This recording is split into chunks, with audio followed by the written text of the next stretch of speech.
अस्सलामुअलैकुम जी दोस्तों, कैसे हैं आप? सब खैरियत से हैं? अल्लाहुम्मा बल्लिगना रमज़ान बिस्सिहति व आफ़िया। एक मुख्तसर सा वजीफ़ा लेकर आपकी खिदमत में हाज़िर हुआ हूँ।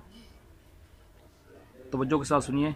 इंशाअल्लाह इसके पढ़ने की बरकत से ऐसे आएगा जैसे ऊन की कुहान से कोई चीज़ नीचे की तरफ आती है, बुलंदी से कोई चीज़ नीचे की तरफ आती है, ऐसे रिज़्क आप तरफ आएगा इंशाअल्लाह।